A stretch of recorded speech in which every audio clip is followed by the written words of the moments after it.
അജീഷ് കൂടി നമ്മളോടൊപ്പം ചേരുകയാണ്. അജീഷെ, ഇപ്പോൾ ഈ ദൃക്സാക്ഷിയുടെ അക്കാര്യത്തിൽ ചില കാര്യങ്ങൾ പറഞ്ഞ് അവസാനിപ്പിക്കുന്നുണ്ട്. അതായത് ഇരുന്ന സ്ഥലം ആ രീതിയിൽ തന്നെ ഇരിക്കുന്നു, അതൊരു സമാധി രീതിയിൽ തന്നെ ഇരിക്കുന്നു, അങ്ങനെയൊക്കെയാണ് പറയുന്നത്. അതായത് അദ്ദേഹം പറഞ്ഞത് നമ്മൾ നേരത്തെ കൊടുത്ത വിവരങ്ങളെല്ലാം ശരിയായിരുന്നു. അതായത് പോലീസ് ഈ സമാധി ഇരുന്ന സ്ഥലം അത് 3 സ്ഥലത്ത് നിന്ന്, അതായത് മുന്നിൽ നിന്നും 2 വശത്ത് നിന്നും അത് പൊളിച്ചാണ് ഈ മൃതദേഹം ആദ്യം കാണുന്നത്. അങ്ങനെ ഈ മൃതദേഹം അപ്പോൾ കഴുത്തറ്റം വരെ ഭസ്മം മൂടിയ നിലയിലായിരുന്നു. അത് പിന്നീട് ഒന്ന് ഇരുത്തം വന്നു, കാരണം ഒരാഴ്ച പഴക്കമുണ്ട്.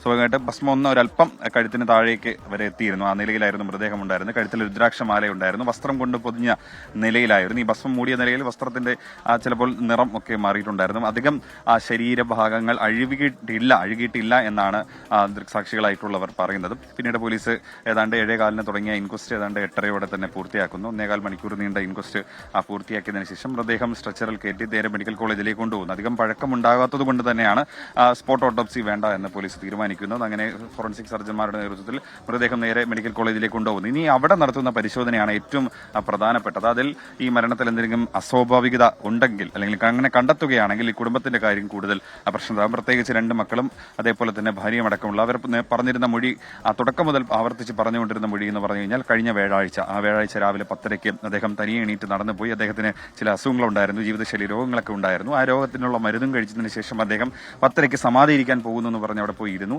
പിന്നീട് 1 മണിക്കൂർ കഴിയുമ്പോഴേക്കും അവർ പറയുന്നത് കുറച്ച് വിശ്വാസപരമായിട്ടുള്ള ടേമുകളാണ്.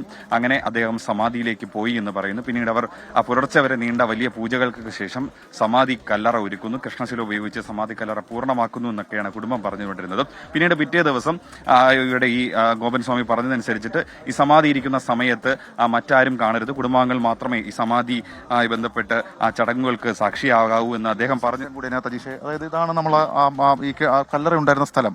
അവിടെ ഈ ഇൻക്വസ്റ്റിനപ്പുറത്തേക്ക് മറ്റെന്തെങ്കിലും പരിശോധന, പ്രത്യേകിച്ച് അവിടെ ഉണ്ടായിരുന്ന വസ്തുക്കൾ അതൊക്കെ ശേഖരിച്ചിട്ടുള്ളൊരു പരിശോധന അതെടുത്തിട്ട് നടന്നിട്ടില്ലേ?